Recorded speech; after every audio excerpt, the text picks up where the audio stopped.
জামাতের কারণে বিএনপি ব্যর্থ। It's true.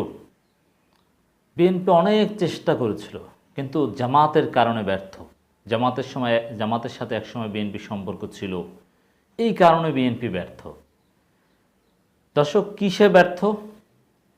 ভারতের খপ্পরে পড়ার চেষ্টা বিএনপি করেও শেষ পর্যন্ত খপ্পরে পড়তে পারেনি, এই কাজে ব্যর্থ। এর মানে জামাত ইসলামী শুধু বাংলাদেশের জন্য আল্লাহর রহমত নয়, বাংলাদেশের জাতীয় স্বার্থের জন্য, বিএনপির জন্য আল্লাহর রহমত। চিন্তা করেন, আওয়ামী লীগ যেভাবে ভারতের দালাল হয়ে গিয়েছে, বিএনপিও যদি এভাবে ভারতের দালাল হয়ে যেত, তাহলে টোটাল বাংলাদেশকে ভারত কিভাবে লুটে পেটে পুটে খেত? কিছু বাকি থাকতো? আওয়ামী লীগ বাংলাদেশের জাতীয় স্বার্থ বিকিয়ে দিয়ে ভারতের সহায়তায় ক্ষমতা এসেছে। তো বিএনপিও সেই চেষ্টা করেছিল যে কারচুপি নির্বাচনের মধ্য দিয়ে, ভাগ বাটোয়ারা নির্বাচনের মধ্য দিয়ে ক্ষমতায় আসা বা কিছু সিট পাওয়ার চেষ্টা বিএনপি করেছিল। এরকম কিছু অবাক করা তথ্য আজকে শোনাবো। তো বিএনপিও যদি সেরকম ভারতের খপ্পরে পড়তো, তাহলে বাংলাদেশের জাতীয় স্বার্থের পক্ষে উল্লেখ করার মতো কেউ থাকতো না। কিন্তু বিএনপিকে আল্লাহ হেফাজত করেছে। বিএনপির সেই চেষ্টা ব্যর্থ হয়েছে। কেন? জামাতের কারণে। অতএব জামাতের কারণে বিএনপি ব্যর্থ, এটা নেতিবাচক নয়, এটা বিএনপির জন্য গর্বের, জাতির জন্য আল্লাহর রহমত স্বরূপ। ঘটনাটা কি আপনাদেরকে একটু দেখাচ্ছি, খুবই গুরুত্বপূর্ণ দর্শক। মানবজমিনের একটা সারা জাগানো রিপোর্ট। ভারতের সঙ্গে বিএনপির আলোচনা কেন ব্যর্থ হয়? ভারতের সঙ্গে বিএনপির আলোচনা কেন ব্যর্থ হয়? এর মানে বিএনপি ভারতের সঙ্গে আলোচনা করেছে, একটা আন্ডারস্ট্যান্ডিং, সমঝোতার মাধ্যমে ক্ষমতায় যাওয়ার চেষ্টা বা সম্মানজনক আসন নিয়ে বিরোধী দল হওয়ার চেষ্টা করেছে, কিন্তু আলোচনা ব্যর্থ হয়েছে। ব্যর্থ হয়েছে কেন? এর এক কথায় উত্তর হচ্ছে জামাত ইসলামের কারণে ব্যর্থ হয়েছে। জামাতের সাথে বিএনপির সম্পর্ক যদি না থাকতো, বিএনপি চেষ্টা করেছিল জামাতকে অস্বীকার করে দূরে ঠেলে দিয়ে, কিন্তু ভারত বিশ্বাস করেনি। যদি কোনো দিন বিএনপির সাথে জামাতের সম্পর্ক না থাকতো, তাহলে আজকে আওয়ামী লীগ বিএনপি উভয়ই এ টু জেড ভারতের দালাল হয়ে যেত, আর বাংলাদেশ থেকে সব কিছু ভারত নিয়ে যেত। একটা ভ্যাসেল স্টেটের মতো আমাদের থাকতে হতো।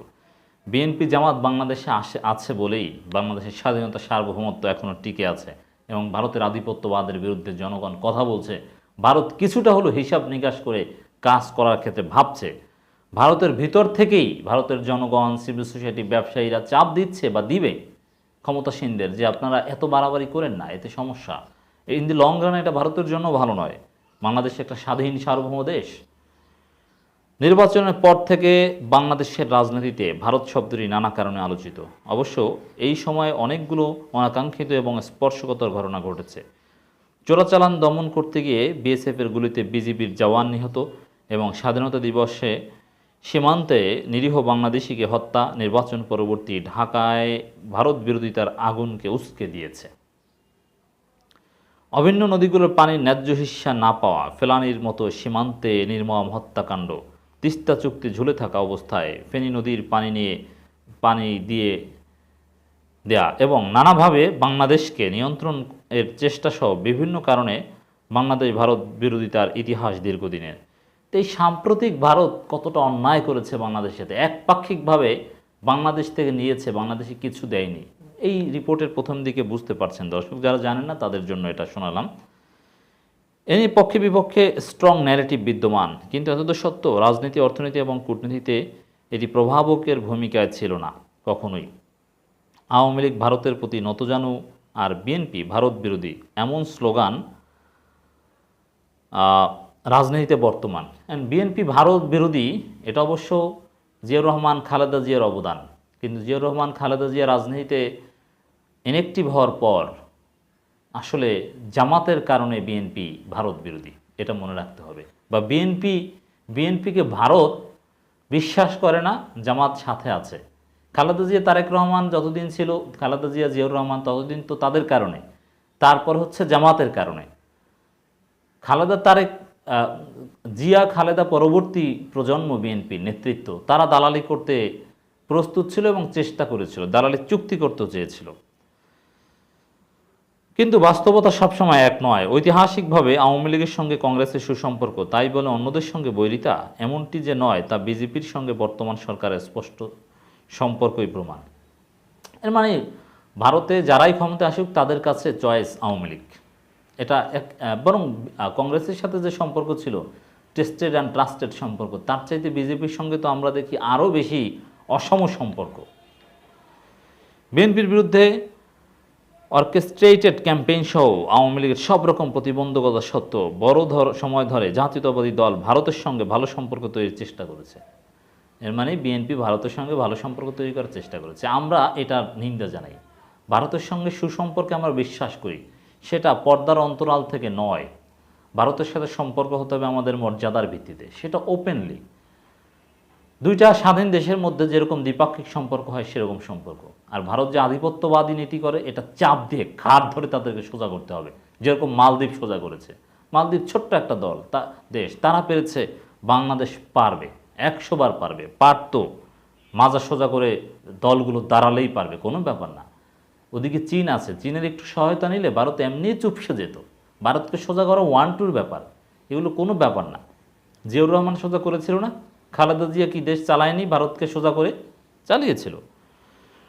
সমালোচনা আছে কেবল ভারতের মন পেতে মাঠের জোটবদ্ধ আন্দোলনের শক্তি হ্রাসের সমূহ ঝুঁকি মাথায় নিয়ে বিএনপি তাদের প্রধান জোটসঙ্গী জামাতকে একতরফাভাবে ত্যাগ করে।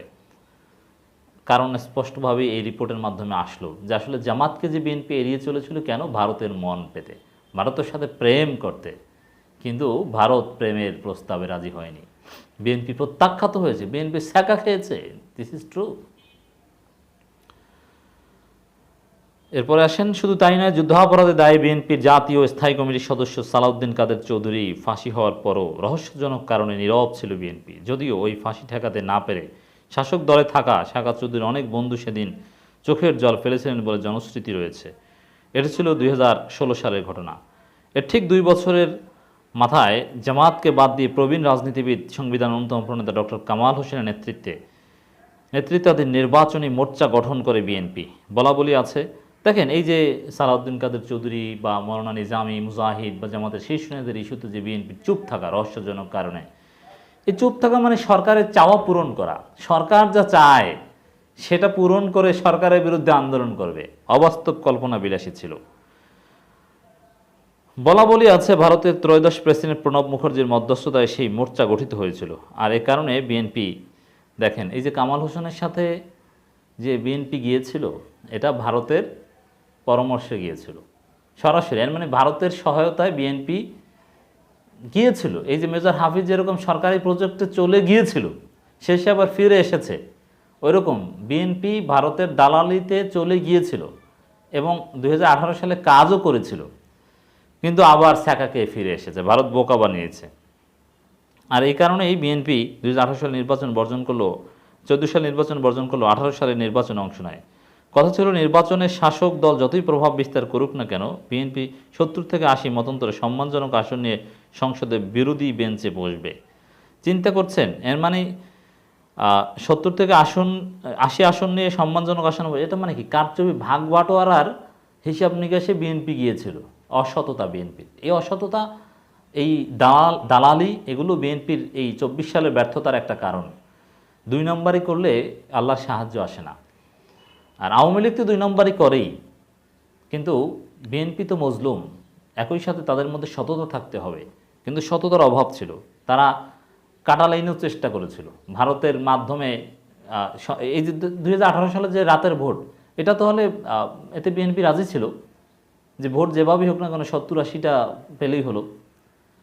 চিন্তা করেছেন, সুষ্ঠু নির্বাচন তো তাহলে বিএনপিও চায়নি, সুষ্ঠু নির্বাচনের জন্য আসেনি।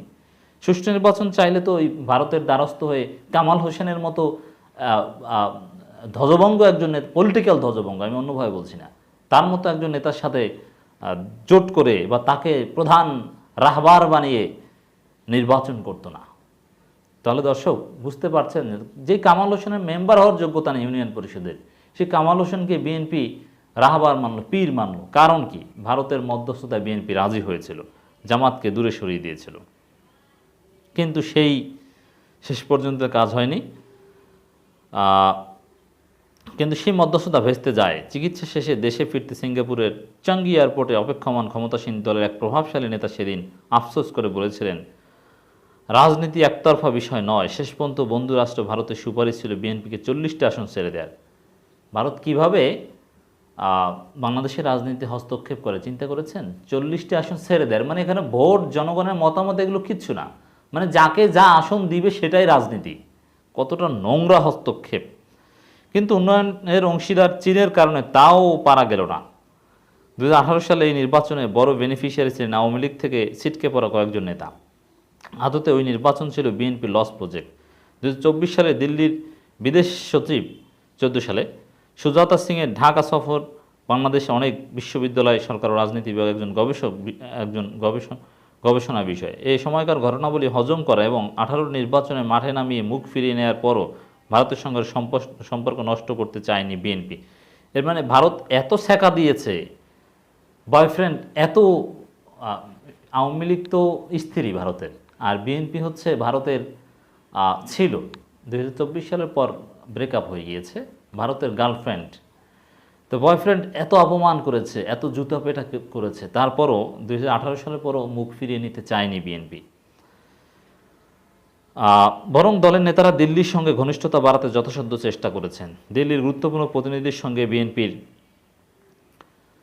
নেতৃত্বের বৈঠক হয়েছে দফায় দফায়, দেশে এবং দেশের বাইরে। এশিয়া, ইউরোপের বহু দেশে আনুষ্ঠানিক এবং অনানুষ্ঠানিক বৈঠক হয়েছে। পশ্চিম ও মধ্য ইউরোপের একটি দেশে দলের শীর্ষ নেতার সঙ্গে একটি বৈঠক হয়। আল্পস পর্বতমালা আর প্রশান্ত হ্রদের অন্যান্য সৌন্দর্যের লীলাভূমিতে 2+2 ফরম্যাট অনুষ্ঠিত বৈঠকটির মুখ্য আলোচনা ছিল দ্বাদশ জাতীয় সংসদ নির্বাচন। তবে সেখানে বিডিআর বিদ্রোহ, সীমান্ত হত্যা, সরকার দলের সঙ্গে ঘনিষ্ঠতার বিপরীতে বিএনপির প্রশ্নে ভারতের রিজার্ভেশন ইত্যাদি নানা বিষয়ে খোলামেলা কথা হয়। বৈঠকের পরিবেশ ছিল আন্তরিকতাপূর্ণ, পারস্পরিক শ্রদ্ধা সম্মানের কমিটমেন্ট ছিল সেখানে। দলটির স্থায়ী কমিটির সদস্য আমির খসরু মাহমুদ চৌধুরী আমির খসরু মাহমুদ চৌধুরীদেরকে আমরা ভারতের দালাল বলি কী জন্য, বুঝতে পেরেছেন? ওই বৈঠকের কথা স্বীকার করেন, তবে তিনি বিস্তারিত জানাতে অস্বীকৃতি জানান। বিএনপির তরফে সেদিন ভারতকে কিছু বিষয় খোলাসা করা হয়। বিশেষ করে আলোচনায় আসে বিএনপি জমানায় 2004 সালে চট্টগ্রামে ধরা পড়া 10 ট্রাক অস্ত্রের বিষয়টি। বাংলাদেশ ইতিহাস সর্ববৃহৎ অস্ত্র গোলাবারুদের চালান আটকের ঘটনা ছিল এটি। 2টি বড় ট্রলারে করে এসব অস্ত্র সমুদ্রপথে চিটাগাংয়েই CUFL জেটিতে আনা হয়েছিল। পর্যবেক্ষকরা মনে করেন 10 ট্রাক অস্ত্র ভারতের সঙ্গে আজ অবধি বিএনপির সম্পর্কের নেতিবাচক সম্পর্কের মূল কারণ। সমালোচনা রয়েছে ভারতকে চাপে পরে বিএনপি সরকার যেসব অস্ত্র আটক করতে বাধ্য হয়, অন্যথায় তা ভারতে বিচ্ছিন্নতাবাদীদের হাতে যেত। অবশ্যই বিএনপির ভুল ছিল, বিএনপির প্ল্যান ধরা পড়ে গিয়েছিল। ভারতের কর্মকর্তারা এই 10 ট্রাক অস্ত্র নিয়ে কী মনে করেন, বা উত্তর পূর্বাঞ্চল বিষয়ে মারাত্মক উলফা বিষয়ে মারাত্মক সিকিউরিটি থ্রেট মনে করেন, যার ফলে বিএনপি কোনোভাবে বিশ্বাস করতে পারছে না। আরও অনেক বিষয় আছে। তো এইভাবে যুদ্ধাপরাধের বিষয় এখানে উঠে এসেছে। তবে দর্শক, আরও নানানভাবে মাহমুদুর রহমান মান্না বা এদের সাক্ষাৎকার নিয়ে এই রিপোর্ট সাজানো হয়েছে। এর মানে বিষয়টা আপনারা স্পষ্ট হয়েছেন যে আসলে বিএনপি ভারতের সঙ্গে প্রেম করতে চেয়েছিল। 2022 সালের 10 ডিসেম্বরের পর জামাতকে যুগপথের মিত্র হিসাবে স্বীকার না করা, জামাতের পক্ষে কোনো বিবৃতি না দেয়া, জামাতকে ইফতার মাহফিলের দাওয়াত না দেয়া, জামাতের দাওয়াতে সাড়া না দেয়া, এগুলোও ছিল মূলত এই ভারতের সাথে বিএনপির যে প্রেম তার কারণ। কিন্তু শেষ পর্যন্ত ব্রেকআপ হয়েছে 2024 সালের 7 জানুয়ারির পর। ব্রেকআপ হলেও বিএনপির অনেক নেতারা তাদের এক্সকে ভুলতে পারছেন না। কিন্তু তারপরও আমরা মনে করি, যদি জামাতের সাথে বিএনপির ঐতিহাসিক জোট না থাকতো, আমার মনে হয় যে ভারত বাংলাদেশের রাজনীতিতে আরও বেশি হস্তক্ষেপ করে বিএনপিকে সম্মানজনক আসন দিয়ে, একটা থাকতো স্ত্রী আর একটা দল থাকতো গার্লফ্রেন্ড, পরকীয়া চলতো, তারপরে বাংলাদেশকে লুটে পেটে হতো। এতে বিএনপিও সেই ভারতের দালালি প্রজেক্টে স্থায়ীভাবে পড়ে যেত, আর আওয়ামী লীগ তো আছেই। তো বিএনপির এই চেষ্টা জামাতের কারণেই ব্যর্থ হয়। তো জামাত আসলে ভারতের জন্য, বিএনপির জন্য রহমত, শুকরিয়া করা উচিত বিএনপির রুহুল কবির রিজভীদের। জামাত ছিল বলেই বিএনপি বেঁচেছে।